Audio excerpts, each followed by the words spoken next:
और लोक पहल के द्वारा आज एक परिचर्चा आयोजित की गई है। इससे पहले भी हम लोग कई परिचर्चा और वेबिनार कर चुके हैं। आज का विषय है बाल विकास और बाल स्वास्थ्य, कुपोषण तथा जनसंख्या वृद्धि जैसी चुनौतियां और उनके समाधान पर एक समग्र दृष्टिपात और चर्चा है। वस्तुतः किसी भी देश की वास्तविक संपत्ति उसका जल, उसकी भूमि, उसकी तकनीकी, ये सब कुछ नहीं होते, बल्कि उसकी भावी पीढ़ी उसकी वास्तविक संपत्ति होती है। इसलिए बाल विकास के ऊपर चर्चा करना, बालकों के स्वास्थ्य को सुरक्षित रखने के लिए चर्चा करना आवश्यक होता है। और किसी भी सरकार का पहला कर्तव्य यही होता है जो अपनी भावी पीढ़ी को सुरक्षित करे, उनको संरक्षित करे। और भावी पीढ़ी जितनी बुद्धिमान होती है, तकनीकी ज्ञान से युक्त होती है, राष्ट्र के प्रति समर्पित होती है, उस देश का विकास उतना ही अधिक होता है। लेकिन यही भावी पीढ़ी जनसंख्या भी कहलाती है, और जनसंख्या जब क्वांटिटेटिव तरीके से परिमाण में बढ़ती चली जाती है तो ये किसी भी देश के विकास में बाधा बन जाती है। इसलिए यह आवश्यक होता है कि जनसंख्या को भी नियंत्रित किया जाए, उसकी मात्रा को भी नियंत्रित किया जाए। इन तमाम दिशाओं में आज से पहले उत्तर प्रदेश की किसी सरकार ने और किसी मुख्यमंत्री ने इतनी गंभीरता से ध्यान नहीं दिया था। ये पहला मौका है जब योगी जी के नेतृत्व में हमारे प्रदेश की सरकार इन समस्याओं पर बड़ा गंभीर चिंतन कर रही है और इन समस्याओं के समाधान के लिए निरंतर योजनाएं बना रही है और कार्य कर रही है। तो इस विषय पर चर्चा करने के लिए हम सब लोग आज प्रस्तुत हैं। आज हमारे इस वेबिनार में, इस चर्चा में जो महानुभाव जुड़े हैं, जो विद्वान हमसे जुड़े हैं, उन सभी का परिचय देने के लिए और सभी का स्वागत करने के लिए मैं आमंत्रित करता हूं आलोक चौहान जी को। उनसे मेरा निवेदन है, उनसे मेरा अनुरोध है कि वो आज के कार्यक्रम पर संक्षेप में प्रकाश डालते हुए हमारे अतिथियों का, हमारे वक्ताओं का परिचय प्रस्तुत करें और सभी का स्वागत करें। आदरणीय आलोक जी। जी, बहुत बहुत धन्यवाद अनुराग जी। हमारी ये जो मुहिम है, ये अभियान है लोक पहल, जो सुसंस्कृति हमारी संस्था प्रयागराज में जो है उसके तहत हमने ये अभियान प्रारंभ किया है। मैंने अपने पिछले कार्यक्रमों में भी बताया कि लोक पहल का उद्देश्य सरकार के, शासन के और आम जनता के बीच में एक संवाद स्थापित करना है, जो संवादहीनता की या संप्रेषण की कमी जो देखी जाती है कि जनता की बात सरकार तक नहीं पहुंचती और सरकार की योजनाएं, सरकार के अच्छे काम वो जनता तक या तो काम नहीं पहुंचते या संदेश नहीं पहुंचता। तो लोक पहल के माध्यम से हमारा ये प्रयास है कि हम एक सेतु का काम कर सकें, हम दोनों के बीच के जो गैप की एक सिचुएशन है उसको हम एड्रेस कर पाएं और हम लोगों को सरकार से और सरकार को लोगों से जोड़ें, तभी लोकतंत्र सही परिप्रेक्ष्य में लोकतंत्र का लाभ हो सकता है।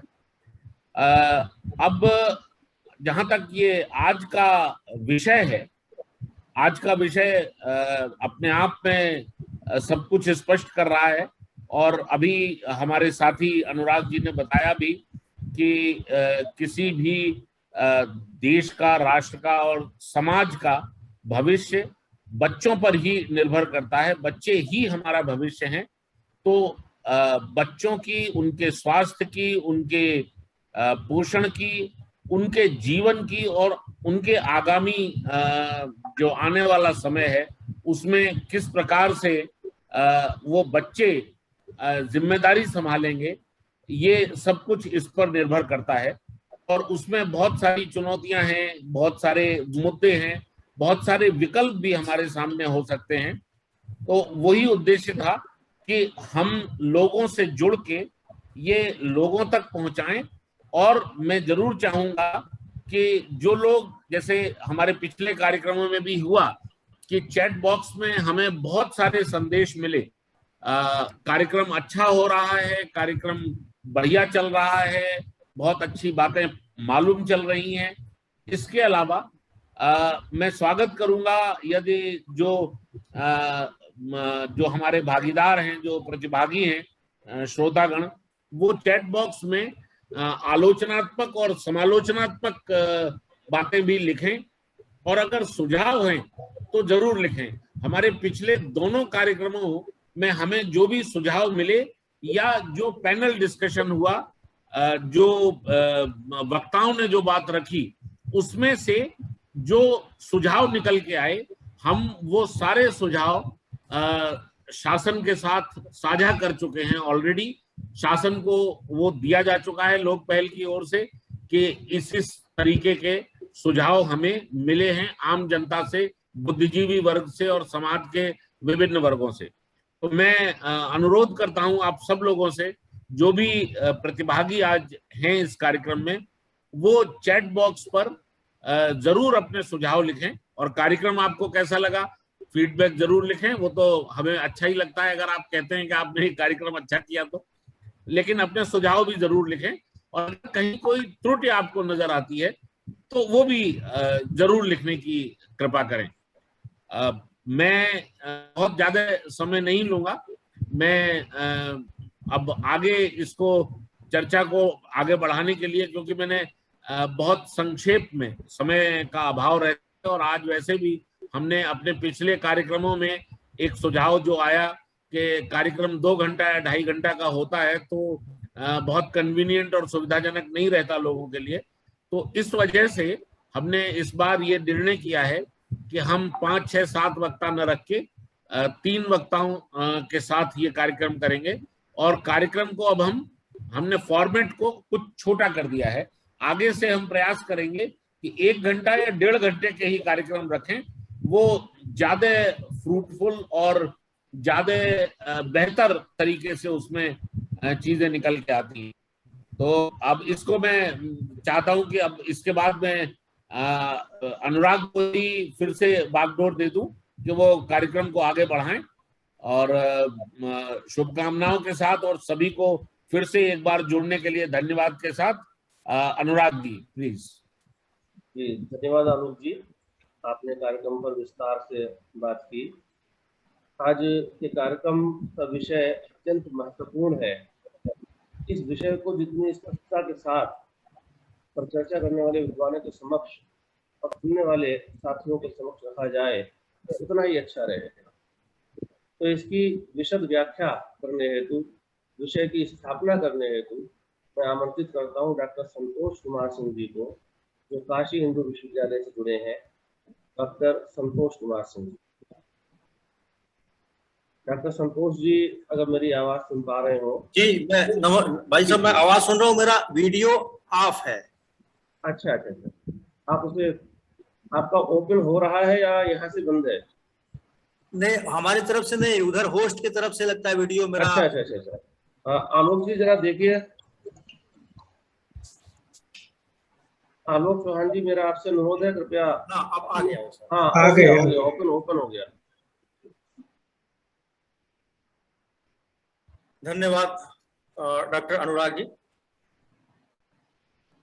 सर्वप्रथम हम अपने संरक्षक, मार्गदर्शक, श्रद्धेय स्वामी चिन्मयानंद जी को का सादर चरण वंदन करता हूं, और इस कार्यक्रम की अध्यक्षता कर रहे हमारे वरिष्ठ डॉक्टर VL आर्या जी, इस कार्यक्रम के संचालक डॉक्टर आलोक चौहान जी, डॉक्टर विजय कुमार जी, डॉक्टर अनुराग अग्रवाल जी, डॉक्टर अविनाश जी, और इस कार्यक्रम से जुड़े हुए हमारे सम्मानित पार्टिसिपेंट्स।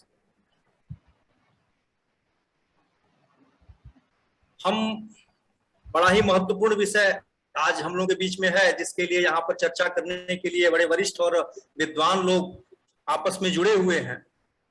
बाल विकास, बाल स्वास्थ्य, कुपोषण, जनसंख्या वृद्धि जैसी चुनौतियां। हम जिस देश में रहते हैं वो अपने आप में इतना विशाल देश है कि जो आबादी के लिए अपनी पूरी दुनिया में जाना जाता है। 140 करोड़ से ऊपर की आबादी हमारे देश की, हम सभी जानते हैं कि आज के डेट में है, हो सकता है इससे आगे बढ़ चुकी है।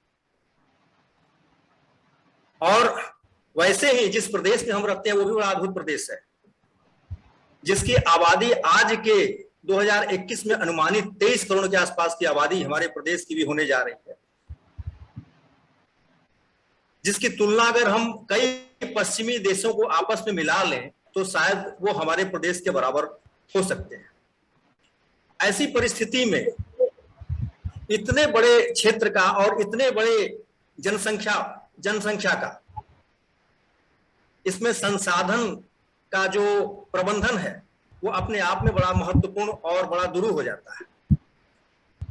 तो आबादी हमारे लिए एक बड़ा पॉजिटिव, एक तरीके से पॉजिटिव भी है और हमारे लिए एक समस्या भी है। आबादी जिस तरह से बढ़ रही है हमारे प्रदेश की और देश की, अगर ऐसी स्थिति रही तो हमारे संसाधन बहुत कम पड़ जाएंगे, ये हम सभी लोग जानते हैं। ये अजगर की स्थिति है इस आबादी की, जो हमारे संसाधन को ऐसे चाट जाएगी और निगल जाएगी, हम देखते रह जाएंगे। तो इस आबादी को किसी न किसी तरीके से हम सभी को इस पे चर्चा करने की जरूरत है और इस पे कार्य करने की जरूरत है कि इसको हम एक लिमिट में रखा जाए और इसको, जिससे कि देश का और हमारे संसाधनों का सही उपयोग हो सके। अगर आबादी हमारी कंट्रोल में नहीं है तो सारे विषय हमारे जो है वो बेमानी है। ना हम बाल जो हमारे अपने स्वास्थ्य की बात कर रहे हैं वो स्वास्थ्य अच्छा रह पाएगा, न सुपोषण हो पाएगा, सारी चीजें अपने आप में अस्त व्यस्त हो जाएंगी अगर आबादी ऐसे ही बढ़ती रही। हम समझते हैं कि आबादी का कुपोषण से एक अच्छा, हम सभी जानते हैं कि बहुत ही अच्छा संबंध है, क्योंकि संसाधनों की कमी आबादी के बढ़ने पर होना स्वाभाविक है। वैसे बहुत सारी चीजें अलग भी हैं। कुपोषण की अगर हम बात करते हैं तो कुपोषण हम सभी जानते हैं कि कुपोषण, अगर हम जो भोजन लेते हैं उसमें अगर पोषक तत्व उचित मात्रा में नहीं है और समय पर हमको नहीं मिला तो हम कुपोषण के शिकार हो जाते हैं। जैसे हम भोजन के जरिए ऊर्जा, पोषक तत्व प्राप्त करते हैं, ये बड़ा बेसिक चीज है, हम सभी जानते हैं। भोजन में प्रोटीन, कार्बोहाइड्रेट, वसा, विटामिन, खनिज और पर्याप्त पोषक तत्व हम लेते हैं, लेकिन ये जब नहीं मिल पाता है तो हम कुपोषण के शिकार हो जाते हैं। बच्चों में वही स्थिति है, महिलाओं में वही स्थिति है और जो वरिष्ठ है उनके लिए भी यही समस्या होती है, उनके लिए भी यह लागू होता है। अगर ये लंबे समय तक कुपोषण की स्थिति बनी रही तो कई बीमारियों से हमारे बच्चे ग्रसित हो जाते हैं, महिलाएं ग्रसित हो जाती हैं। ये थोड़ा इनको ज्यादा प्रभावित करता है, बच्चों को बहुत ज्यादा प्रभावित करता है। जो जिनकी आयु 6 महीने से 3 वर्ष के बीच में होती है, उसमें बहुत तेजी से ये कुपोषण प्रभावित करता है। वो समय उनके ग्रोथ का होता है, ऐसा रिसर्च कहता है और ऐसे फैक्ट्स हैं। सरकार उसी आधार पे आगे काम कर रही है। और कुपोषण के कारण ही इम्यूनिटी कम हो जाती है। जैसा हम आज जान रहे हैं कि इम्यूनिटी की बहुत बड़ी आवश्यकता है। ये कोविड-19 जो पेंडेमिक चला, इसमें सारे स्टेप पे हम इम्यूनिटी की बात कर रहे हैं। और ऐसे में अगर कुपोषण की बात आ जाए, कुपोषण रहे, तो रोग के अटैक करने का जो प्रभाव है वो भी बढ़ जाता है। वो तो आज के दौर की बात है। वैसे कुपोषण से तमाम बीमारियां महिलाओं में हम लोग जानते हैं कि एनीमिया हो जाता है, रतौंधी होती है, घेंगा होता है, बच्चों में सूखा रोग हो जाता है। तमाम बीमारियां हैं जो कुपोषण के कारण होती है। तो इनको कहीं न कहीं आपको रोकना है। हम सभी को कहीं न कहीं इसके लिए प्रयास करना है, अन्यथा ये कुपोषण मात्र हमारे स्वास्थ्य को केवल बर्बाद नहीं करता, ये हमारे अर्थ को भी बर्बाद करता है। तमाम आंकड़े ऐसे उपलब्ध हैं, हम सभी जानते हैं, और ऐसे तमाम आंकड़े हैं सरकार की तरफ से कि अगर कुपोषण की स्थिति में यह पाया गया है कि मानव उत्पादकता, ह्यूमन प्रोडक्टिविटी 10 से 15% कम हो जाती है, और जिसकी वजह से 5 से 10% हमारे सकल घरेलू उत्पाद में भी कमी आने की स्थिति संभावना बन जाती है। तो हमारे आर्थिक स्थिति को भी ये प्रभावित करता है कुपोषण। कुपोषण का संपर्क कई चीजों से है। अगर हम कहें, जैसे हमने चर्चा किया कि हम लोग आबादी है, गरीबी है, गरीबी के अलावा जो पौष्टिक भोजन है जिसका न मिल पाना, बहुत सारी चीजें हैं। लेकिन मात्र जैसे हम लोग सोचते हैं कि केवल गरीबी एक ऐसा है जिसकी वजह से ये कुपोषण है, तो ऐसा नहीं है। क्योंकि 1990 से 1990 से 2018 के बीच का जो ये पीरियड था, इसमें जो आंकड़े आए, 18 में जो आंकड़े आए, उसमें ये पता चलता है कि भारत में गरीबी दर कम हुआ, और 2016 तक जो आंकड़े मिले हैं, जो बताते हैं, उसमें 27 करोड़ लोग गरीबी रेखा से ऊपर आ गए।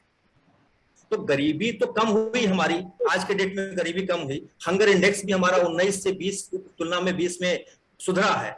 लेकिन इन सब के बावजूद भी हमारा जो ये कुपोषण, जो हमारा कुपोषण है, ये कम नहीं हुआ। तो इससे हम ये समझ में आता है कि केवल गरीबी मात्र एक कारण नहीं है। गरीबी सिर्फ और सिर्फ ये कर सकती है कि गरीबी से हमको ये होता है कि हम पौष्टिक आहार को क्रय करने में समस्या आएगी, हम पौष्टिक आहार क्रय नहीं कर पाते हैं, वहां एक विषय गरीबी हो सकता है। लेकिन मात्र गरीबी से कुपोषण है, ऐसा नहीं है। इन सब चीजों पे हम सभी को समझने की और बात करने की, चर्चा करने की जरूरत है।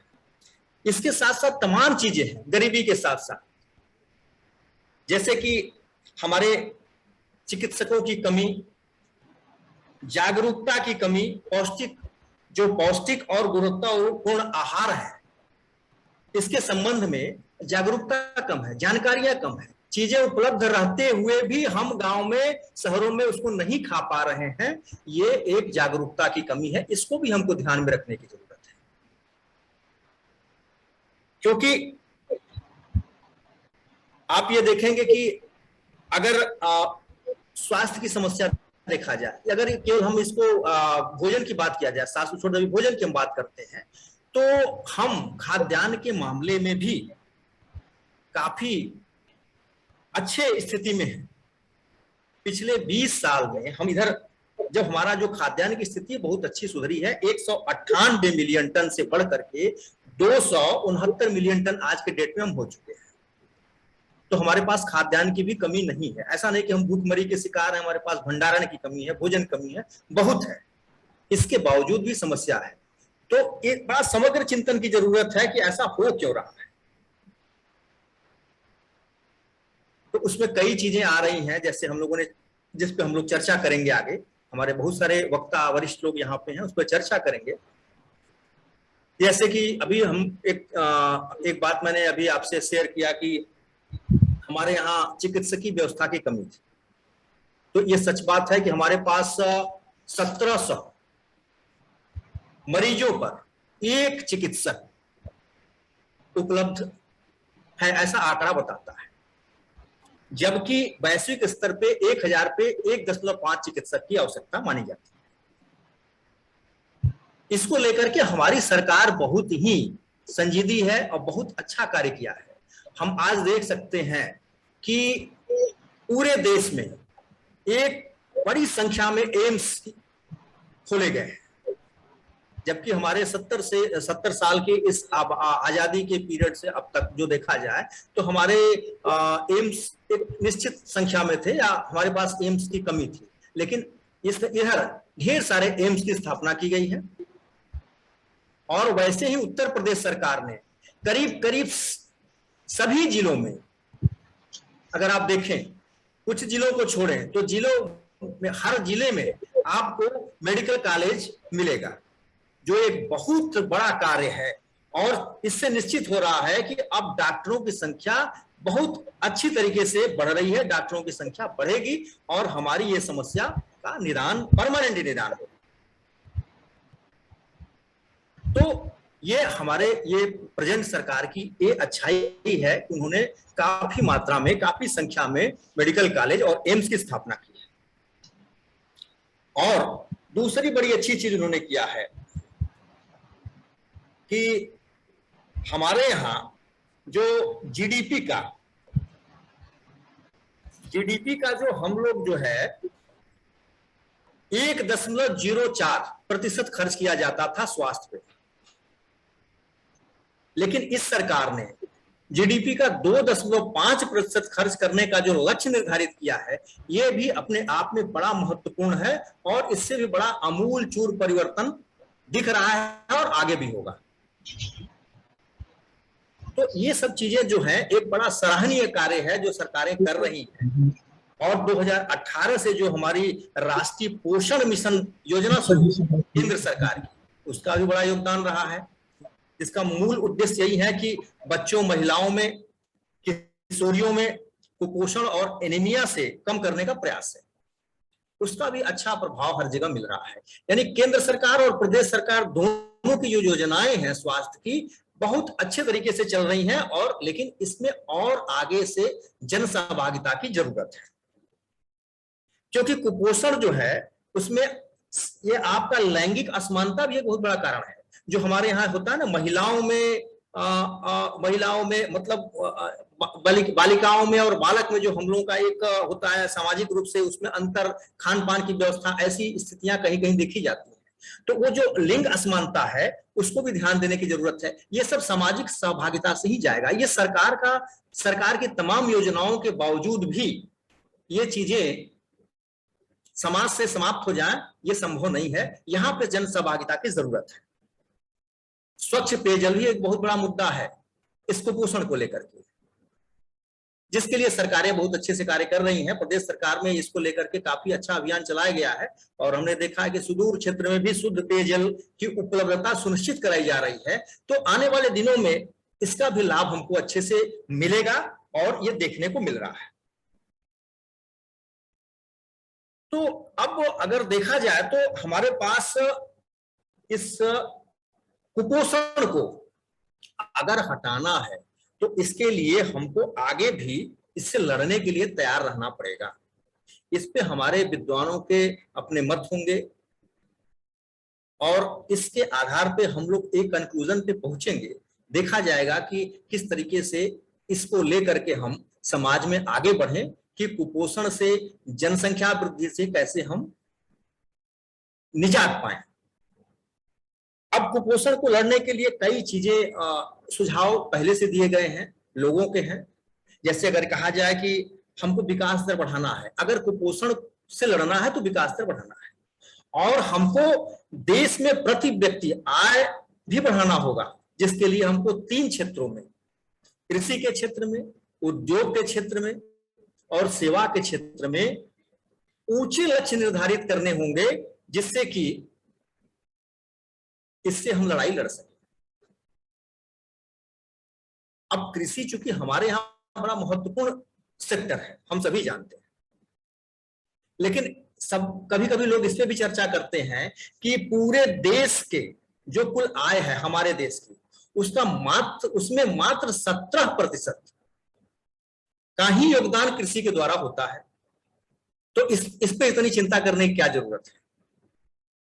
लेकिन ये हम लोगों को जानना चाहिए कि भारत के कुल आय में मात्र 17% कृषि का तो योगदान होता है, ये सच है, लेकिन देश की 50% आबादी कृषि पर ही आधारित है।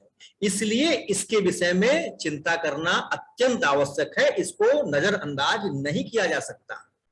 तो हमको कृषि को विशेष ध्यान देने की जरूरत है अगर हमको कुपोषण से लड़ना है। तो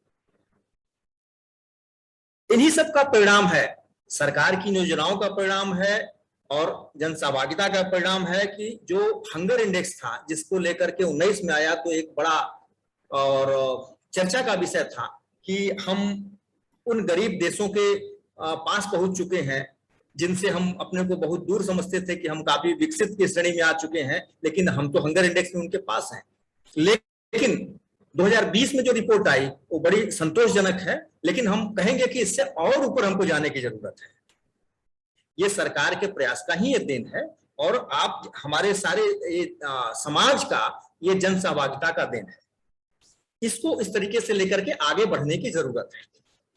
इसके साथ साथ ही प्रदेश सरकार की भी तमाम योजनाएं हैं, प्रदेश सरकार भी तमाम योजनाएं चला रही है इसको लेकर के, जो हमारे इनके कुपोषण की बात है, बाल बच्चों के स्वास्थ्य को लेकर के है, जो आए दिन हम लोग स्कूलों में देखते हैं और आंगनबाड़ी केंद्र पे देखते हैं और चिकित्सालय में जो प्राइमरी हेल्थ सेंटर है वहां देखते हैं, तो उसमें तमाम योजनाएं हैं। जैसे कुछ योजनाएं जैसे अनुपूरक पोषाहार।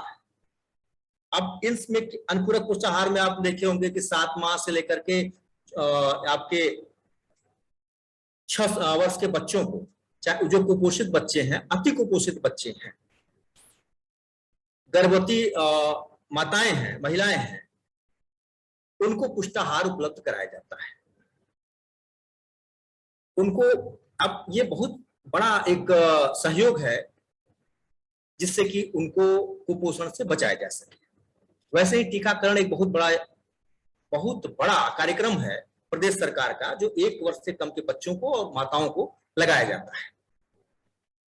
स्वास्थ्य जांच की योजना है उनकी, पोषण और स्वास्थ्य शिक्षा भी एक योजना उनकी चलती है प्रदेश सरकार की, जिसमें महिलाओं को आंगनबाड़ी के माध्यम से माताओं को लालन पालन का तरीका सिखाया जाता है, जो आजकल इसका अभाव होता जा रहा है। ये सब चीजें सिखा करके, जैसे कि वो अपने इस कार्य में दक्ष हों और बच्चों का जो उपलब्धता रहने के बावजूद भी चीजें नहीं दे पा रही हैं, उससे वो जागरूक होंगी और घर में वो चीजें आपके पास जरूरी नहीं है कि हम मल्टीविटामिन का टैबलेट दुकान से ही ले आए। हमारे पास बहुत सारी ऐसी चीजें हैं, ऐसे ग्रेन्स हैं, जो अगर जानकारी रहती है तो उसका उपयोग करके हम सारे पोषक तत्वों को प्राप्त कर सकते हैं। तो ऐसे तमाम स्कूल पूर्व शिक्षा है कि स्कूल जाने से पहले बच्चों में शारीरिक, नैतिक, सामाजिक विकास कैसे हो, इन सबको लेकर के प्रदेश सरकार बहुत जागरूक है और कार्य कर रही है। लेकिन अब जो कार्य कर रही है उसमें और आगे जन सहभागिता की जरूरत है। जैसे अगर एक छोटा सा एग्जाम्पल हम लोग आपस में करें कि अब इसको देखा जाए कि उपलब्धता बहुत सारी चीजें घर पे उपलब्ध है, जानकारी के अभाव में हम उनको, बच्चों को या परिवार में महिलाएं उसका उपयोग नहीं कर पाती हैं और कुपोषण के शिकार हो जाते हैं। और दूसरी चीज ये है कि हम आत्मनिर्भर न हो करके, डिपेंडेंसी ज्यादा हो रही है, हम ज्यादा से ज्यादा दूसरे पे ज्यादा निर्भर हो रहे हैं। आश्चर्य तो तब होता है कि हम गांव में रह करके भी शहर की तरह सब्जी खरीदने जाते हैं, वहां भी पैकेट का दूध पीने की आप बात करते हैं। हमारी तो शहर में 1 मिनट के लिए ये बाध्यता हो सकती है कि हमको वो शुद्ध गाय की दूध न मिल पाए, लेकिन गांव में रह करके अगर हम पैकेट के दूध के लिए ही जाते हैं तो कहीं ना कहीं हमारी जागरूकता में और हमारे प्रयास में कमी है।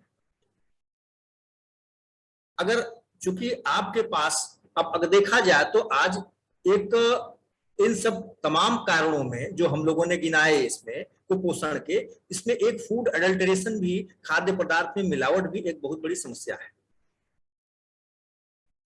कुछ तो मजबूरी में खा रहे हैं, उनके लिए जागरूकता अभियान चला करके सरकार का ध्यान आकर्षित करके उसको रोका जा सकता है। लेकिन जो लोग बिना मजबूरी के इसका उपयोग कर रहे हैं उनको तो स्वतः संज्ञान लेने की जरूरत है। जैसे सिंथेटिक दूध का प्रचलन बहुत ज्यादा है, आपने देखा होगा देश में बहुत सारे जगहों पे सिंथेटिक दूध का प्रचलन बढ़ा हुआ है। उसमें यूरिया, कास्टिक सोडा और डिटर्जेंट तमाम चीजें मिला करके ये बनाए जाते हैं।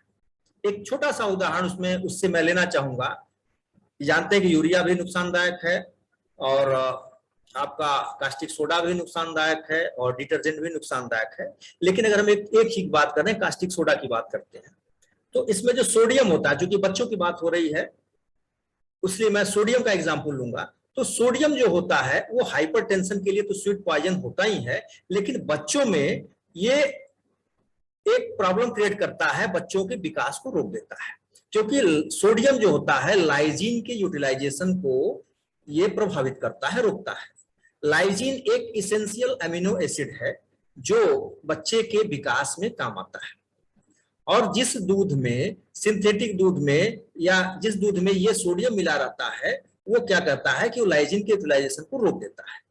तो ऐसे बच्चे जो सिंथेटिक दूध पीते हैं उनका जो है विकास नहीं हो पाता है, और माताएं जो गर्भवती हैं ऐसे दूध को पीती हैं तो उनके बच्चे का मानसिक विकास रुक जाता है। तो ये ऐसे भी पोषक तत्व हैं जो आपके इस मिलावट के कारण आपके शरीर में नहीं जा पा रहे हैं। तो इन सब चीजों को भी ध्यान देने की जरूरत है कि हम अपने ज्यादा से ज्यादा ऐसी चीजों का प्रयोग करें जिसपे हमको बाहर के ऊपर निर्भर रहने की जरूरत ना हो, जिससे उसकी शुद्धता कम से कम निश्चित हो। तो ये गांव में रह करके तो निश्चित रूप से इसको किया जा सकता है। तो अब इन्हीं शब्दों के साथ मैं ये कहना चाहूंगा कि ये जो हमारा ये कार्यक्रम है ये एक जन जागरण अभियान की तरह है। केवल सरकार इसको नहीं चला सकती है, और सरकार के बदौलत ये सारे कार्यक्रम या ये उद्देश्य की पूर्ति नहीं हो सकती है। इसके लिए हम सभी को एक साथ मिल करके इसको अभियान के रूप में लेना है, तभी हम इस समस्या का निदान जड़ से कर पाएंगे। और इन्हीं शब्दों के इर्द गिर्द आज हम लोग इस पे चर्चा करने के लिए बैठे हुए हैं, और हमारे विद्वान लोग यहाँ आए हुए हैं। और अपने इन्हीं शब्दों के साथ मैं अपने वाणी पर विराम देता हूँ, और डॉक्टर आलोक जी से आग्रह करता हूँ कि वो कार्यक्रम को आगे बढ़ाएं। बहुत बहुत धन्यवाद डॉक्टर संतोष कुमार जी। आपने बच्चों के शारीरिक, मानसिक और नैतिक विकास तक की बात की, और विषय को पूर्ण स्पष्टता के साथ सदन के सम्मुख रखा। आपका बहुत बहुत धन्यवाद। आज के हमारे जो इस विषय के विशेषज्ञ वक्ता हैं श्री कमल सक्सेना जी, मैं चाहूँगा, निवेदन करूँगा आलोक चौहान जी से कि हमारे विशेषज्ञ आदरणीय श्री कमल सक्सेना जी का परिचय देते हुए उन्हें आदर सहित आमंत्रित करें। आलोक चौहान। धन्यवाद। मेरा दायित्व था, मुझे वक्ता परिचय प्रारंभ में ही कराना चाहिए था, लेकिन पता नहीं वो कैसे छूट गया। मैं क्षमा प्रार्थी हूँ। हमारे बीच आज मुख्य अतिथि वक्ता के रूप में श्री कमल सक्सेना जी हैं। ये एक भारतीय पुलिस सेवा के 1988 बैच के अधिकारी हैं। आजकल डायरेक्टर जनरल, महानिदेशक के उसमें हैं उत्तर प्रदेश पुलिस में। और कमल जी एक ऐसे प्रशासनिक अधिकारी हैं जिन्होंने बहुत डाइवर्सिफाइड, बहुत विविध रूप से उत्तर प्रदेश शासन की सेवा की है। आप बहुत सारे जनपदों में, जैसा कि आमतौर पर हर आईपीएस अफसर के साथ है, पुलिस कप्तान के रूप में, पुलिस उप महानिरीक्षक के रूप में, पुलिस महानिरीक्षक के रूप में, अतिरिक्त महानिदेशक के रूप में तो कार्य किया ही है। कमल जी उन चंद आईपीएस अफसरों में से हैं जिन्होंने शासन में एक सचिव के रूप में भी 2 विभागों में सेवाएं दी हैं। आप 5 वर्ष तक गृह विभाग में सचिव रहे हैं, और आज जो मैंने उन्हें यहाँ इस कार्यक्रम में विशेष रूप से हम लोगों ने आमंत्रित किया, तो उसका मैं कारण बताता चलूं। आदरणीय कमल जी महिला एवं बाल विकास विभाग में भी लगभग 1.5 से 2 वर्ष तक कुछ विशेष परिस्थितियों में हमारे आदरणीय मुख्यमंत्री श्री योगी आदित्यनाथ जी ने पीछे उनको ये महती जिम्मेदारी दी थी। तो आपने महिला एवं बाल विकास, महिला कल्याण एवं बाल विकास विभाग में भी सचिव के रूप में उत्तर प्रदेश शासन की और प्रदेश की सेवा की है। तो ऐसे आदरणीय कमल जी के विचारों को अब हम सुनेंगे। मैं अनुरोध करता हूं श्री कमल जी से कि वो आएं और अपने ज्ञानवर्धक वचन से हम सबको लाभान्वित करें। परम आदरणीय श्री कमल सक्सेना जी।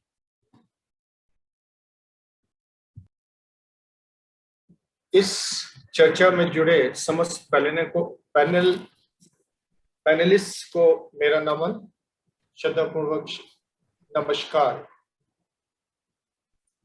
सबसे पहले तो मैं आभार व्यक्त करूंगा आलोक जी का कि उन्होंने इस लोक पहल के माध्यम से मुझे इतने महत्वपूर्ण और अति संवेदनशील विषय से जुड़ने का एक मौका दिया। और मेरा जो अनुभव है उत्तर प्रदेश शासन में कार्य करने का और एज अ पुलिस ऑफिसर, उन विषयों पर मैं प्रकाश डालने का प्रयास करूंगा कि जो समय मुझे दिया गया उसी समय सीमा के अंदर मैं आपके सामने अपनी बात रख सकूं। सबसे पहले तो ये विषय अपने आप में बहुत महत्वपूर्ण है और इस विषय का महत्व इस बात से भी बढ़ जाता है कि 41% हमारी आबादी बच्चों की है।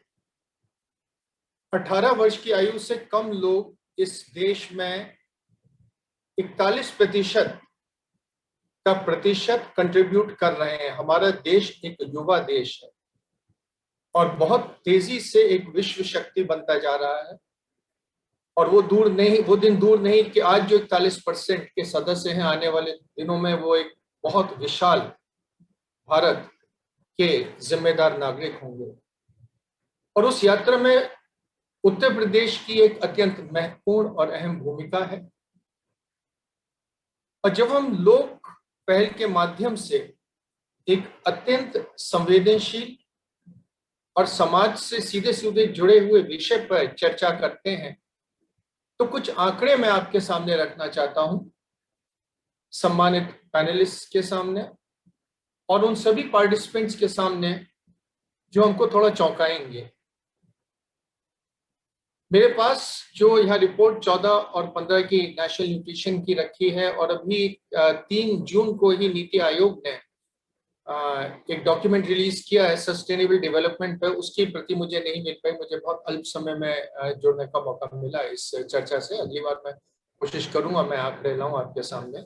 लेकिन ये एक बड़ा खेद का विषय है कि उत्तर प्रदेश में, जिसको हम स्टंटेड ग्रोथ कहते हैं, जहां बच्चे अपनी पूरी हाइट को नहीं एक्वायर कर पाते हैं विभिन्न कारणों से, वो अफ्रीका के कई देशों के प्रतिशत से भी अधिक है। अर्थात उत्तर प्रदेश में जो स्टंटेड ग्रोथ के शिकार जो बच्चे हैं उनकी संख्या अफ्रीका के कुछ राष्ट्रों से भी अधिक है। और जब मुझे ये सचिव का कार्य दिया गया था तो मुख्य सचिव महोदय राजीव कुमार जी ने, इसी प्रदेश सरकार ने दायित्व दिया था, क्योंकि एक अनफॉर्चुनेट घटना घटित हो गई थी देवरिया जनपद में, जिसमें उन्होंने चाहा कि एक पुलिस ऑफिसर जाए और बच्चे और महिलाओं के विरुद्ध हो रहे अपराध और उनसे जुड़े पहलुओं के संबंध में सचिव के भूमिका में अपना योगदान दें। तो ये प्रतिशत जो है, ये संख्या इतनी ज्यादा है कि फिगर बताते हैं कि इस प्रदेश के 5 वर्ष से कम आयु के 38.8% बच्चे स्टंटेड ग्रोथ के शिकार हैं।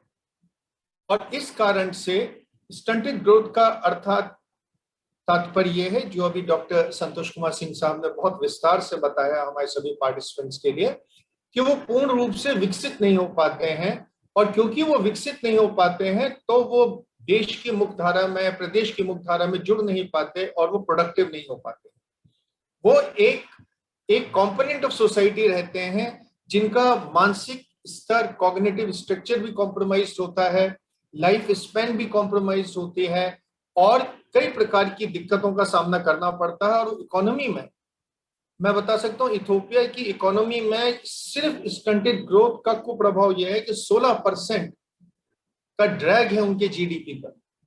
तो अगर प्रदेश के 38.8% बच्चे जो 5 वर्ष की आयु से कम है, अगर वो स्टंटेड ग्रोथ का शिकार हैं, तो तो आप अनुमान लगा लीजिए कि जब वो ग्रो अप करेंगे, एडल्ट्स बनेंगे, वयस्क बनेंगे, तो वो कितना ज्यादा हमारे इस प्रदेश के जीडीपी में एक अहम भूमिका निभा सकते थे। एज अ प्रोड्यूसर वो विभिन्न प्रोफेशंस में जुड़ते और देश और प्रदेश की प्रगति में अपना सहयोग देते। तो इसके कई कारण हैं।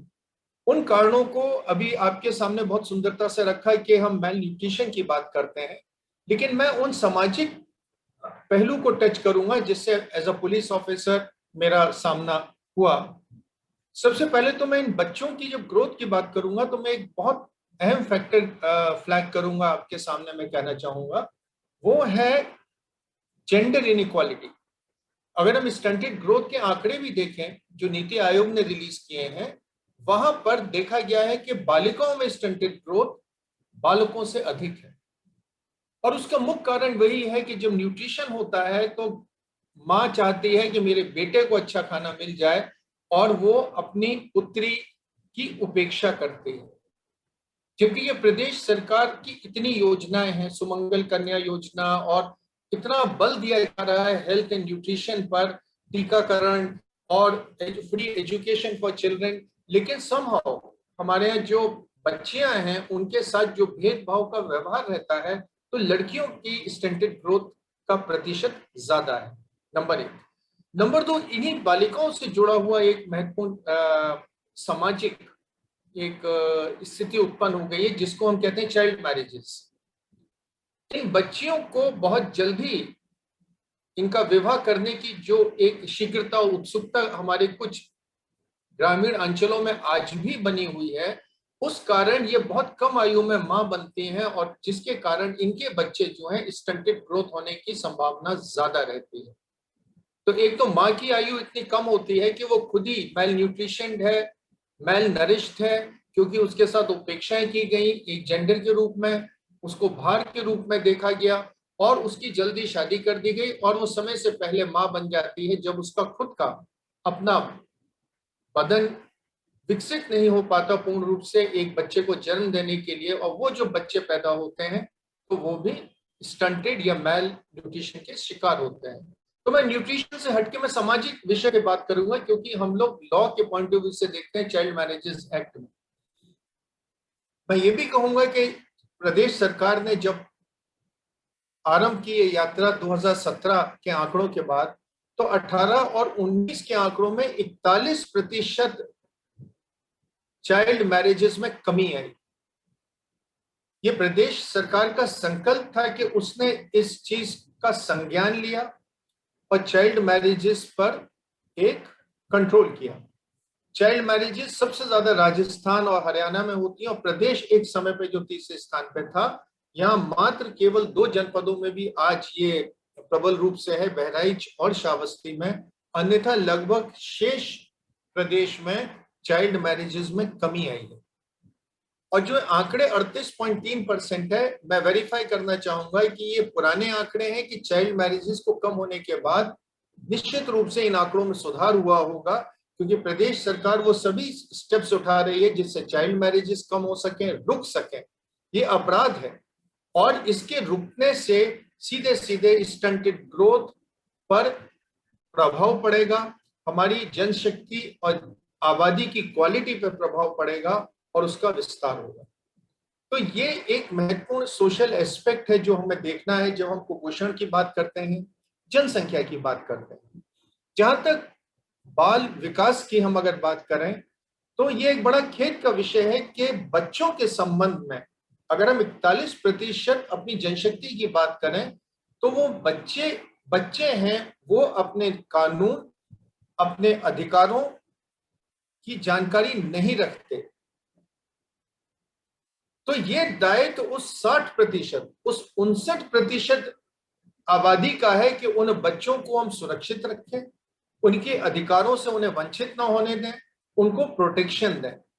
लेकिन होता वही है, जब रक्षक भक्षक बन जाता है तो हम ह्यूमन ट्रैफिकिंग की बात सुनते हैं, हम अप्राकृतिक यौन शोषण की बात सुनते हैं और नन्हे बच्चे जाने अनजाने में शिकार हो जाते हैं हमारी खराब मानसिकता को लेकर। तो 41% बच्चे जो नासमझ हैं उनका दायित्व शेष 59% जन आबादी पर है। ऐसी परिस्थिति में बाल विकास के लिए जो कानूनी प्रोटेक्शन है वो 22 अलग अलग एक्ट्स में है, जैसे चाइल्ड मैरिज एक्ट है, चाइल्ड लेबर एक्ट है, फिर आप पॉक्सो की बात करते हैं, ह्यूमन ट्रैफिकिंग की बात करते हैं। इस प्रकार वो अलग अलग कानूनी एक्ट्स में देखा और पाया जाता है और मेंशन होता है। लेकिन एक सिंगल एक्ट अगर हमारे पास आता है जिसमें हम दायित्व निर्धारित करें उन सभी सिटीजन्स का, नागरिकों का, चाहे वो टीचर हो, चाहे वो पेरेंट्स हो, वहां पे हम जनसंख्या को भी चैलेंज कर सकते हैं कि यदि पेरेंट्स को किसी प्रकार का कोई लाभ अगर मिलता है तो वो इस सीमा तक की संख्या के बच्चों तक है। यदि वो अपनी पुत्री को किसी शिक्षा से, जो कि मुफ्त है, प्रदेश सरकार की व्यवस्था है कि 14 वर्ष की आयु तक आप बच्चों को फ्री पढ़ाएंगे, राइट टू एजुकेशन का पार्ट है, आपके लिए अनिवार्य है बच्चों को पढ़ाना। तो नेबर हैं, पेरेंट्स हैं, टीचर्स हैं, समाज के अन्य महत्वपूर्ण अंग हैं, हम सब हैं जो कि शायद उस बच्चे से नहीं जुड़े हों। हमारी रिस्पॉन्सिबिलिटी और प्यूनिटिव एक्शन के लिए एक हमें एक्ट ऐसा चाहिए जो इन बच्चों के न्यूट्रिशन से लेके ग्रोथ का ध्यान दे, क्योंकि यही 41% लोग बच्चे आगे चल के इस प्रदेश का और देश का भविष्य बनेंगे। मैं एज अ पुलिस ऑफिसर अपना इस विषय पे अपना मत रख रहा हूं ऑनरेबल पैनलिस्ट के सामने और सभी पार्टिसिपेंट्स के सामने, और उस पर मैं चर्चा के लिए अपनी बात को डिफेंड करने के लिए मैं तैयार हूं। वो सिंगल लॉ हमको इन बच्चों के मेल न्यूट्रिशन से लेके प्रोटेक्शन और कई सामाजिक रूप से इनकी होने वाली उपेक्षाएं और एक्सप्लॉयटेशन, सीबीआई ने पिछले 6 महीने में 5 केसेस पकड़े हैं जहां चाइल्ड पोर्नोग्राफी के सीडीज बच्चों से शूट करके विदेशों में और खाड़ी देशों में भेजा जा रहा था। 2-3 तो इंजीनियर्स, एक इंजीनियर हमारे शायद बुंदेलखंड के जनपद के थे, तो उन्होंने 50 बच्चों के इस तरह की फोटोग्राफ्स भेजी। मेल न्यूट्रिशन, बच्चों को जो खाने की कमी है, गरीबी रेखा, जो विषय हमारे डॉक्टर संतोष कुमार सिंह साहब ने कहा है, मैं उसको रिपीट नहीं करूंगा, वो बहुत ही इंफॉर्मेटिव उनकी टॉक थी। उसके पैरेलल में सप्लीमेंट करूंगा अपनी बात आपके सामने रखने का। दूसरी चीज ये है कि कभी हम इन बच्चों के लिए एक विषय, एक टॉपिक हो सकता है चाइल्ड मैरिज कारण हो कुपोषण का, दूसरा है मेल न्यूट्रिशन का, उसको ऑलरेडी आपने विस्तार से टच किया है। उस मेल न्यूट्रिशन में पॉवर्टी एक बात हो सकती है, क्लीनलीनेस एक बहुत इंपॉर्टेंट पार्ट है। हमारे पास स्वच्छ पीने के जल के लिए पूरी व्यवस्था है, लेकिन उस पर ध्यान नहीं दिया जाता, ना ही विद्यालयों में।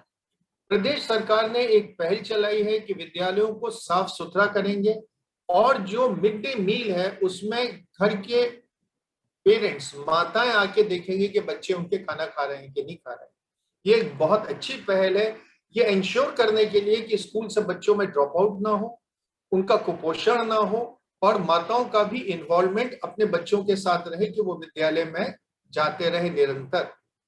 उसी को अगर हम एक्सटेंड करें तो जैसे सेल्फ हेल्प ग्रुप इकोनॉमी के लिए है, इसी प्रकार के हम इन माताओं की भी एक सेल्फ हेल्प ग्रुप्स बना सकते हैं जो बच्चों का भोजन तैयार करके दें और देखें कि उस भोजन की क्वालिटी, जो सामग्री उनको खाने की दी जा रही है, वो अपेक्षित स्तर की है कि नहीं, कहीं मिलावटी तो नहीं है। अभी डॉक्टर साहब ने जिक्र किया किस तरह मिलावटी दूध का संचालन होता है और बच्चे उसको जाने अनजाने शिकार हो जाते हैं। तो जब हमारी प्रदेश सरकार ने माताओं को जोड़ा है कि उनके सामने वो इंश्योर करें कि बच्चे खाना खाएं और विद्यालय से ड्रॉप आउट ना हो और इस व्यवस्था का पूरा लाभ उठाएं, तो जिस प्रकार सेल्फ हेल्प ग्रुप चल रहे हैं उसमें माताओं की भी रुचि रहेगी अपने बच्चों को पोषण कराने की, और वो उत्सुकता वर्ष भी एक औपचारिक एजुकेशन सिस्टम से जुड़ने का प्रयास करेंगी। ये मेरा एक दूसरा विषय है जो मैं आपके सामने रखूंगा इस चर्चा के माध्यम से।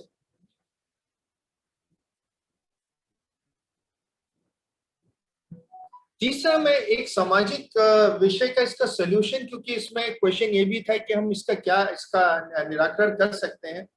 एज अ पुलिस ऑफिसर मैंने पाया कि कई ग्रामीण अंचलों में जो हमारे सिपाही जब सेलेक्ट होते हैं तो वो अपने गांव के एक रोल मॉडल हो जाते हैं। भर्ती में आते हैं तो कई पश्चिमी उत्तर प्रदेश के गांव हैं जहाँ के बहुत सारे बच्चे पुलिस में हैं, फौज में हैं।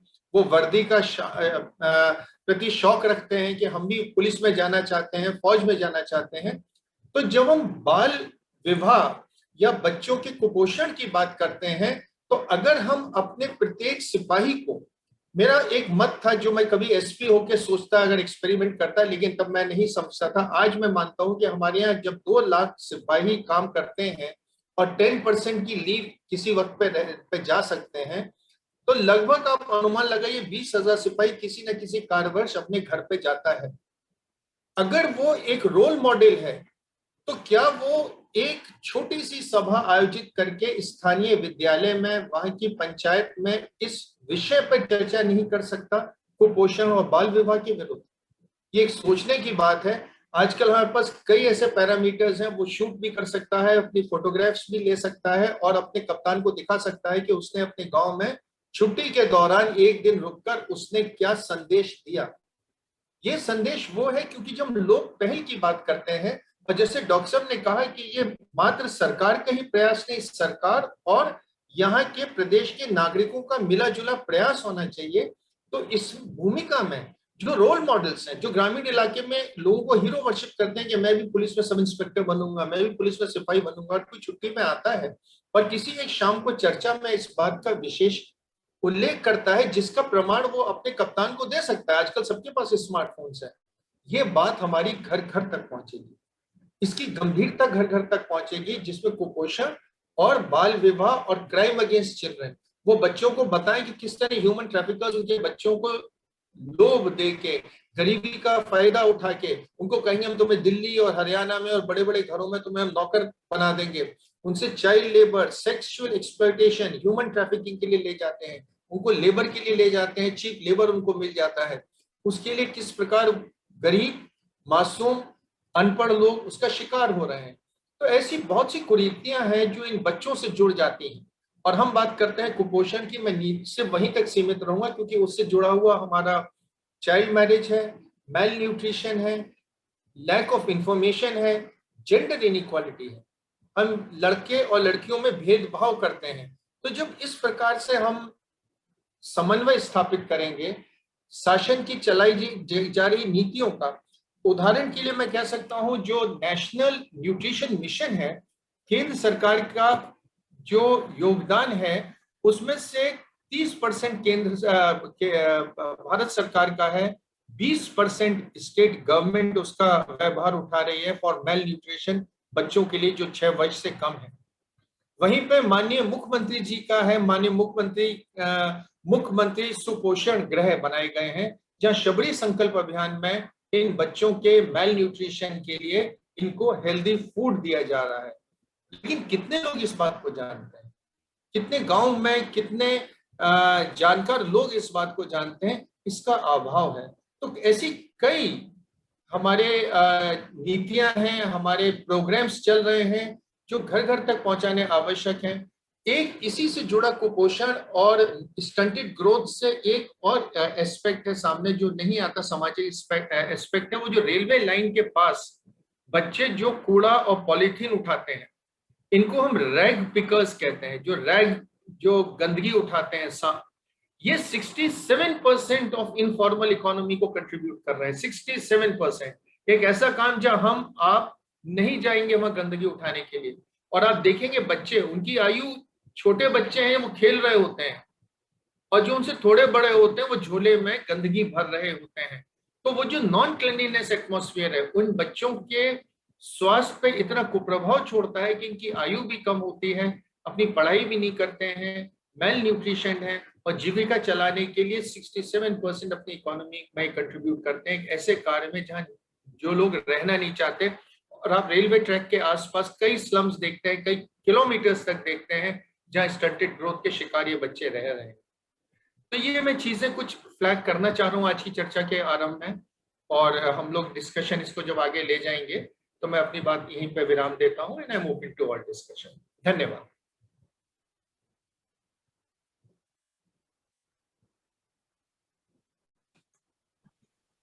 बहुत बहुत धन्यवाद कमल जी। आपने बड़े विस्तार से विषय पर चर्चा की और कुछ बातें तो बड़ी अच्छी आपने कही, खासतौर से जो पुलिस वाली बात आपने कही, जो लोग गांव के आते हैं और वो भी एक मॉडल रोल के रूप में काम आ सकते हैं हमारे इस पूरी योजना में, इस प्रयास में। ये बहुत अच्छा विषय आपने उठाया है, जिस पर कभी सरकार ने शायद ध्यान ही नहीं दिया। तो ये एक सामाजिक पक्ष भी है कि जो व्यक्ति भी अपने घर से निकला है, बाहर निकला है, वो सरकार की योजनाओं से अगर परिचित है तो उसे वापस जाकर उन्हें पुनः परिचित कराना चाहिए उन लोगों को जो उसका पालन नहीं कर पा रहे हैं।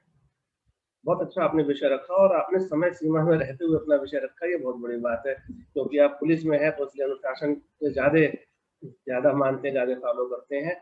और अब मैं अधिक स्वयं न बोलते हुए आज के हमारे इस परिचर्चा के अध्यक्ष डॉक्टर बाबूलाल आर्य जी को आमंत्रित करता हूँ।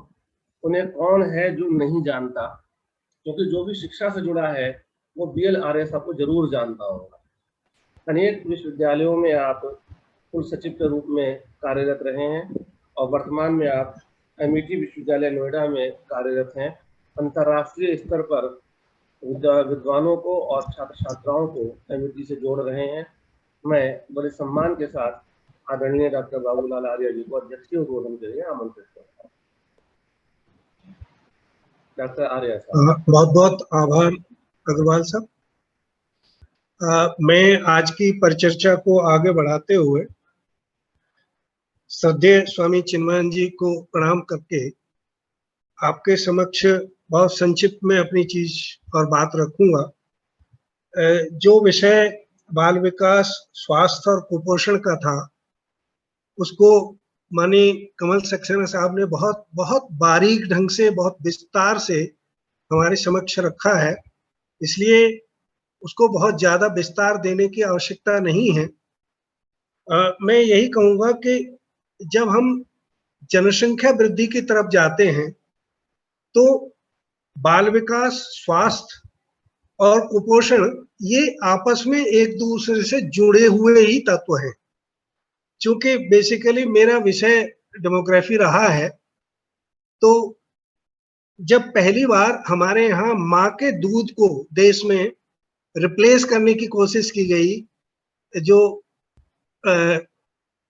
बना हुआ दूध, तो उस समय 1920 के आसपास कुछ लोगों ने बड़ी एक अच्छी बात कही कि इत्फाल में बू आए क्या माँ बाप के अतवार की, दूध तो डब्बे का है तालीम है सरकार की।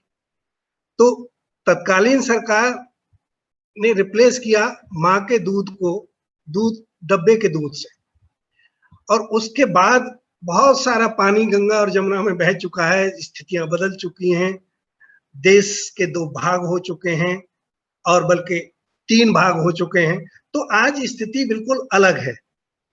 तो मैं ये चाहता हूं कि अगर हम हमारी जनसंख्या वृद्धि को कुपोषण से जोड़ते हुए देखें, तो जब हम जनसंख्या की बात करते हैं, आलोक जी मेरा वो आप थोड़ा सा इसको शेयर कर पाएंगे स्क्रीन पर?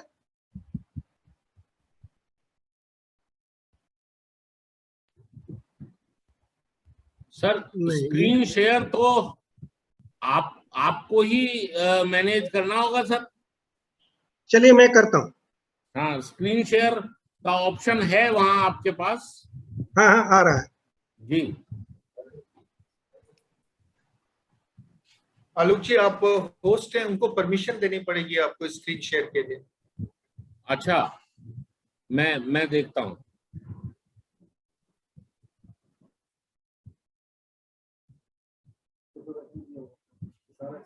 हमारी तरफ से परमिशन है। स्क्रीन शेयर यहाँ हमने अलाउ किया हुआ है।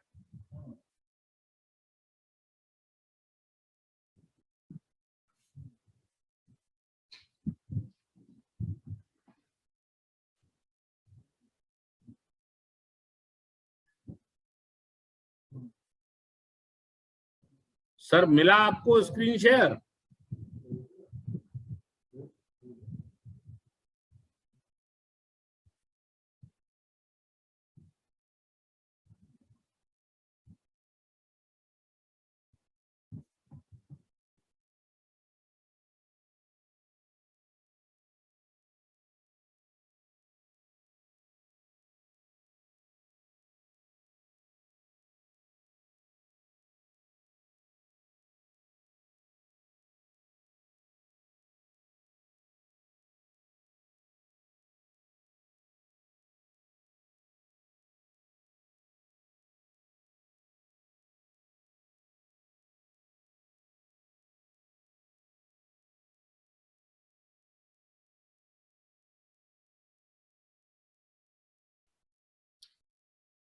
जी आ गया है सर, स्क्रीन शेयर हो रहा है आपका।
सर कुछ समाधान हो पा रहा है?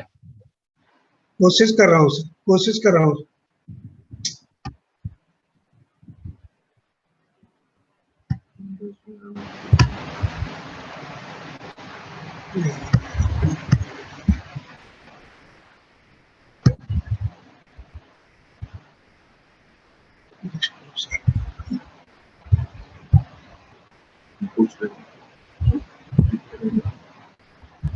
अब स्क्रीन सुनाई दिखाई दे रही है मेरी? सर दिखाई दे रही है सर, आपकी एक स्लाइड दिखाई दे रही है sir. Childhood is a critical time of growth, बिल्कुल दिखाई दे रहा है सर।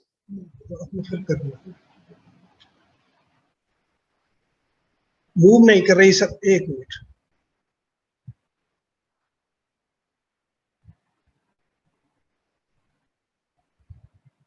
तो ये सारी चीजें तो कमल सक्सेना जी ने बहुत अच्छे से समझा दी हैं। मैं इस पर ज्यादा कुछ नहीं कहूंगा, केवल थोड़ा सा जो हेल्थ प्रोफेशनल का जो रोल है वो हमारे यहाँ तो उसको इम्प्रूव करने की आवश्यकता है, जैसा सक्सेना साहब भी कह रहे थे। और इसी क्रम में जो हमारी आंगनबाड़ी की कार्यकर्ता हैं और थोड़े हेल्थ के पार्ट को राज्य सरकार के स्तर पे थोड़ा सा स्ट्रेंथन करने की और जरूरत पड़ेगी। ये चूंकि मॉडल जो है बहुत स्टैंडर्डाइज है, अभी शायद हम वहां तक नहीं पहुंच पाए हैं। ये एक्चुअली जब हम बच्चों के बात करते हैं, जनसंख्या पे मैं आ रहा हूं, तो उसमें ये सारी चीजें हैं जो उसकी स्किल्स को डेवलप करेंगी, जिसमें एक्सपीरियंस है, ट्रेनिंग है, कॉम्पिटेंस है, लर्निंग है, नॉलेज है, एडवांस ट्रेनिंग है, ग्रोथ है और एबिलिटी है। ये कुल मिला के उसकी स्किल को डेवलप करती हैं और ये स्किल एंड नॉलेज का रिलेशनशिप है। कुल मिला के सभी ये है कि इसमें न्यूट्रिशन, जैसा उन्होंने कहा था, बहुत बड़ा वाइटल रोल प्ले करता है। और ये सारी जो डाइट की जो सिनर्जी है वो हमारी फिजिकल और मेंटल एबिलिटीज को एनहेंस करती है। अब मैं सीधे जनसंख्या वृद्धि पर आ जाता हूं। अगर हम जनसंख्या जी की बात करें तो जो 2019 में प्रोजेक्ट की गई थी पॉपुलेशन, वो लगभग 136.6 करोड़ 6.4 करोड़ आंकी गई थी। और उस समय हम चाइना से नीचे थे और मुझे लगता है कि शायद अब हम चाइना के आसपास होंगे। देखिए आगे ये प्रोजेक्शन आ रहा है 2021 का। अभी आधिकारिक आंकड़े सेंसस कमीशन से इश्यू नहीं हुए हैं, लेकिन जो प्रोजेक्शंस के बेसिस पे है वो ये है। इसी प्रकार हमारे अगर उत्तर प्रदेश की बात करें, जैसा अभी सिंह साहब कह रहे थे, तो ये एस्टिमेटेड पॉपुलेशन है जिसमें मेल्स फीमेल्स भी बताए हुए हैं। तो करीब 23 करोड़ से ज्यादा की पॉपुलेशन हमारी उत्तर प्रदेश की है। अब इसमें ये मैंने फिर डिस्ट्रिक्ट वाइड कुछ फिगर्स और फैक्ट्स निकाले हैं आपके समक्ष रखने के लिए, जिसमें इलाहाबाद जो है वो सबसे ज्यादा पॉपुलस हमारा जिला है। उसके बाद मुरादाबाद है, गाजियाबाद और आजमगढ़ है। लीस्ट पॉपुलेटेड डिस्ट्रिक्ट्स में महोबा है, चित्रकूट है, हमीरपुर है और श्रावस्ती है। हाईएस्ट लिटरेट डिस्ट्रिक्ट्स में गौतम बुद्ध नगर है, कानपुर नगर है, औरैया है और इटावा है। श्रावस्ती में जो है वो लोएस्ट लिटरेसी रेट्स हैं, श्रावस्ती, बहराइच, बलरामपुर और बदायूं। जो हाईएस्ट सेक्स रेशियो है वो जौनपुर है, आजमगढ़ है, देवरिया है, प्रतापगढ़ है, और lowest sex ratio Gautam Buddh Nagar, Hamirpur, Baghpat और कानपुर नगर। इसमें अगर हम गौतम बुद्ध नगर की बात कर रहे हैं तो चूंकि ये यहाँ की आबादी में ज्यादातर माइग्रेंट्स ज्यादा हैं, तो इसलिए वो अपने परिवार से अलग होके सिंगल लोग आते हैं, काम करते हैं, चाहे वो वर्कर हों या टेक्निकल वर्कर हों या हमारे स्टूडेंट्स हों, इसलिए ये रेशियो यहाँ थोड़ा ज्यादा दिखाई दे रहा है। इस फिगर को अगर हम देखें तो देखिए ये हमारी रिलीजन वाइज फिगर्स हैं, और ये फिगर्स थोड़ी सी चौंका रही हैं, और इस पे हम आगे चर्चा कर लेंगे।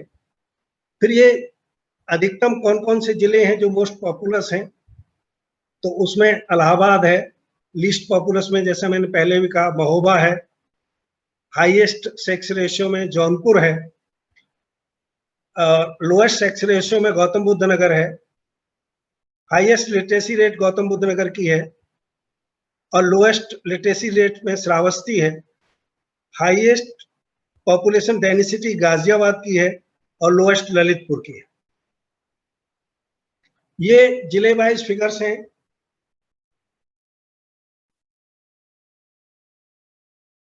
मैं यहाँ ये बताना चाहता हूँ कि जब मैं 80 के दशक में काम कर रहा था अहमदाबाद में, तो मैंने देखा कि जो अहमदाबाद का पुराना शहर था, वहाँ जैसे हमारे यहाँ मोहल्ले बोलते हैं, वहाँ उनको पोल्स बोलते हैं।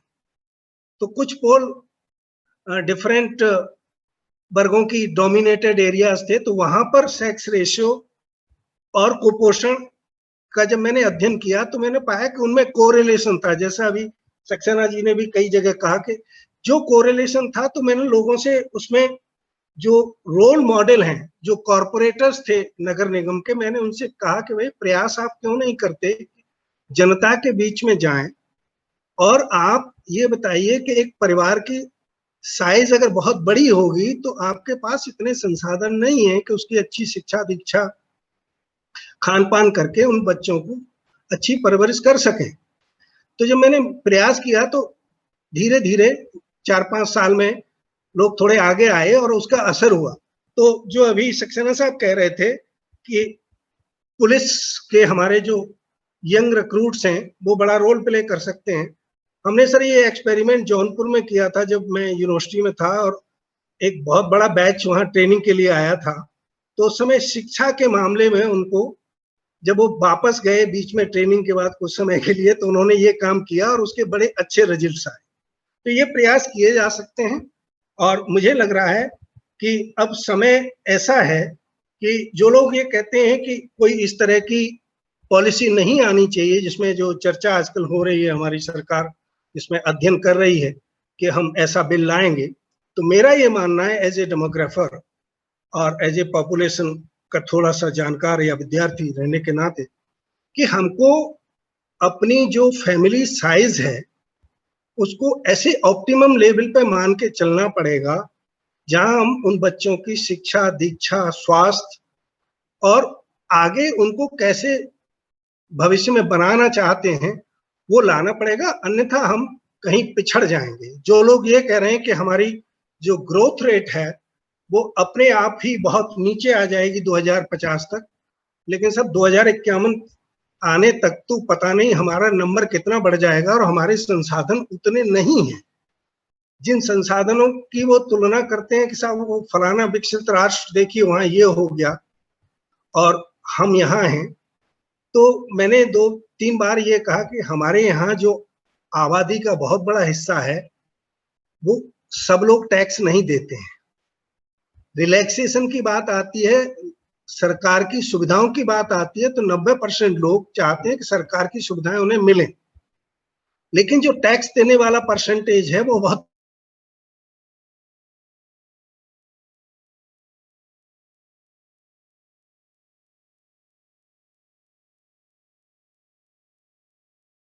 और टैक्स देने वाले 90% हैं। तो 1% से 3% वालों को सरकार की ओर से सुविधा दिया जाना आसान है, जबकि टैक्स का बहुत बड़ा एम्बेड है।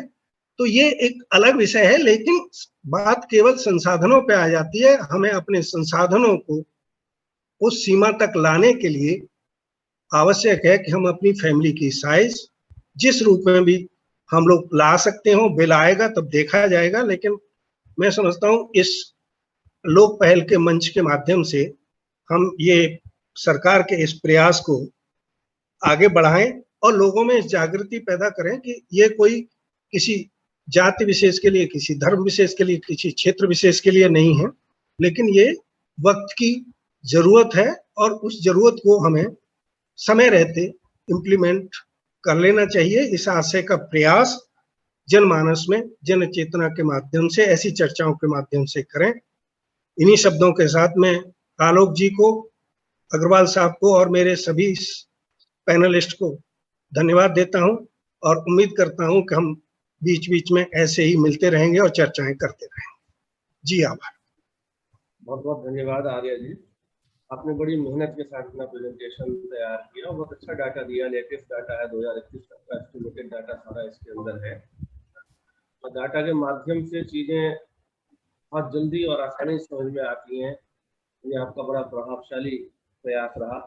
कमल जी ने भी बहुत अच्छी बात कही, कुछ बातें तो बड़ी मौलिक थी।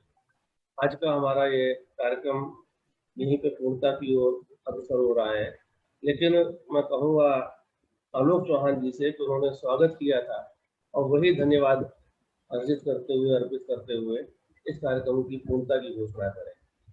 आलोक चौहान जी। आलोक जी से मेरा अनुरोध है कि हमारे सारे पैनलिस्ट और सारे श्रोताओं का धन्यवाद ज्ञापित करते हुए कार्यक्रम के समापन की घोषणा करें। जी धन्यवाद अनुराग जी। लोक पहल की ओर से जो परिचर्चा और ऑनलाइन कार्यक्रमों की एक जो श्रृंखला हमने विगत दिनों शुरू की, ये उसका तीसरा सफल कार्यक्रम था। एक बहुत इंफॉर्मेटिव, बहुत ही सूचनाप्रद, बहुत ज्ञानवर्धक और बहुत सार्थक चर्चा आज इस कार्यक्रम में हुई।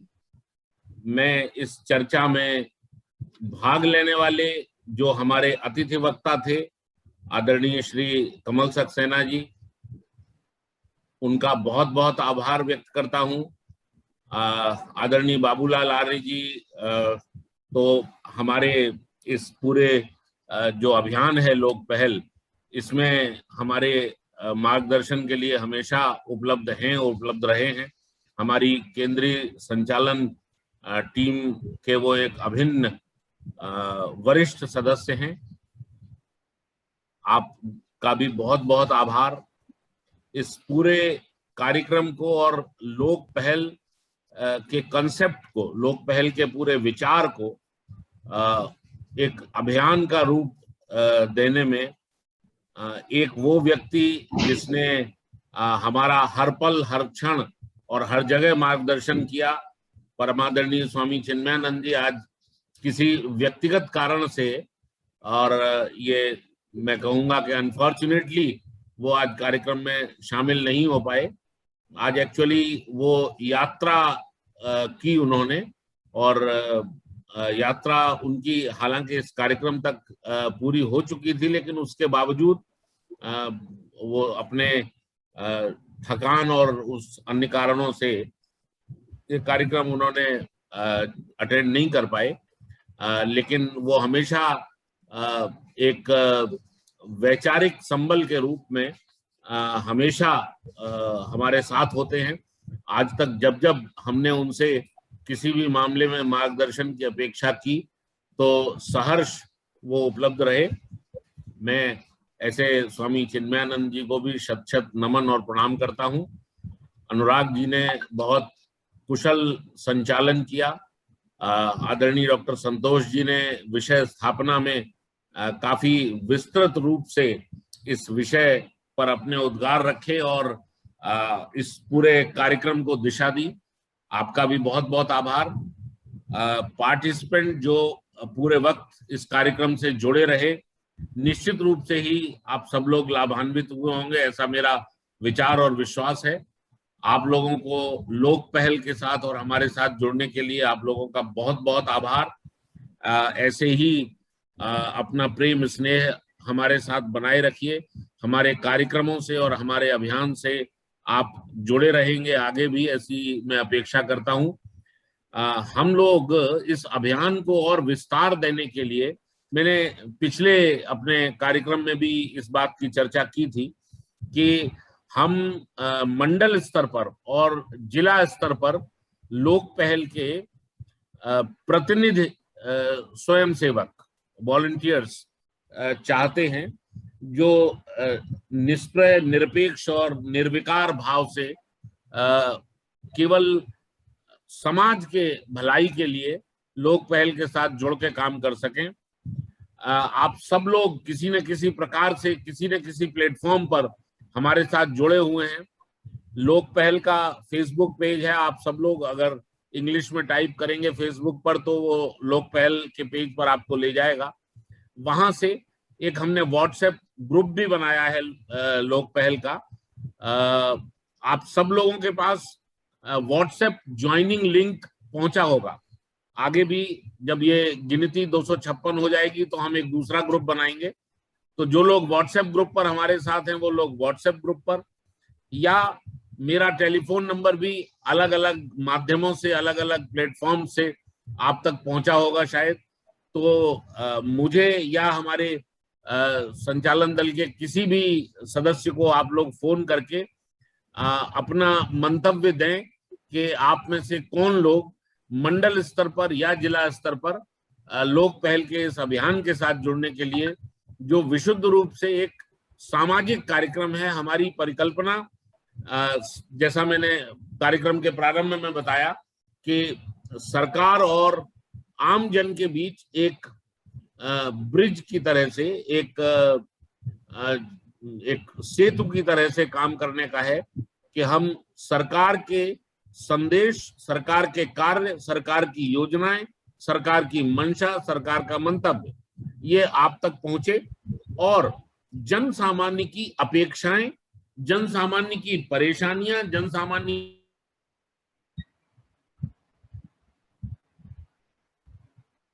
वो सब भी सरकार तक अवश्य पहुंचे। ऐसी हम लोगों की परिकल्पना है और उसके साथ हम, इस मिशन के साथ, इस ध्येय के साथ हम इस अभियान के साथ जुड़े हैं और आप सबको भी जोड़ना चाहते हैं। आप सबका स्वागत है। आप लोग में से जो भी हमारे इस अभियान से जुड़ना चाहें अपना मंतव्य दें, हम स्वागत करेंगे आपका। एक बार फिर से बहुत आभार, बहुत बहुत धन्यवाद आप सभी प्रतिभागियों का, सभी वक्ताओं का और वो सारे लोग जो हमें, हमारा उत्साहवर्धन कर रहे हैं, हमारा मार्गदर्शन कर रहे हैं। सभी को बहुत बहुत धन्यवाद, बहुत बहुत आभार। नमस्कार।